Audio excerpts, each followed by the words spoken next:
भारतीय इतिहास में वीरता, स्वाभिमान और स्वतंत्रता की भावना का जीवंत प्रतीक है महाराणा प्रताप। वे मेवाड़ के सिसोदिया वंश के महान राजा थे, जिन्होंने मुगल सम्राट अकबर की अधीनता स्वीकार करने से इनकार कर दिया। उनकी इसी स्वतंत्रता की भावना ने उन्हें इतिहास के पन्नों में अमर बना दिया। प्रारंभिक जीवन महाराणा प्रताप का जन्म 9 मई 1540 को कुंभलगढ़ दुर्ग में हुआ था। वे महाराणा उदय सिंह के ज्येष्ठ पुत्र थे। बचपन से ही प्रताप में अद्भुत पराक्रम, तेजस्विता और स्वाभिमान की भावना थी। जब अकबर ने भारत के अनेक राजाओं को अपने अधीन कर लिया, तब भी प्रताप ने अपनी मातृभूमि की स्वतंत्रता को सर्वोपरि रखा। हल्दी घाटी का युद्ध 1576 में अकबर ने महाराणा प्रताप को झुकाने के लिए एक विशाल सेना भेजी, जिसका नेतृत्व किया राजा मान सिंह ने। प्रताप ने अपने थोड़े से सैन्य बल के साथ हल्दी घाटी के मैदान में वीरतापूर्वक मुकाबला किया। यह युद्ध भले ही निर्णायक न रहा, लेकिन प्रताप की वीरता और आत्मसम्मान की गूंज दूर दूर तक सुनाई दी। इस युद्ध में महाराणा प्रताप के साथ उनका प्रिय और वीर घोड़ा चेतक भी था।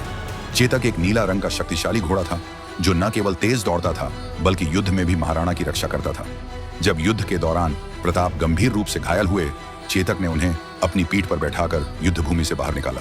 चेतक का बलिदान, हालांकि चेतक की एक टांग कट चुकी थी, फिर भी वह महाराणा को सुरक्षित ले जाने के लिए पूरी शक्ति से दौड़ता रहा। एक नाले को पार करते समय चेतक का दम टूट गया और वह वीर गति को प्राप्त हुआ। चेतक का बलिदान भारतीय इतिहास में निष्ठा और बलिदान की मिसाल बन गया।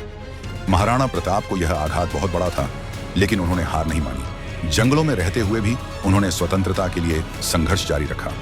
उन्होंने भामाशाह जैसे दानवीरों की सहायता से पुनः सेना संगठित की और धीरे धीरे मेवाड़ का अधिकांश क्षेत्र वापस जीत लिया।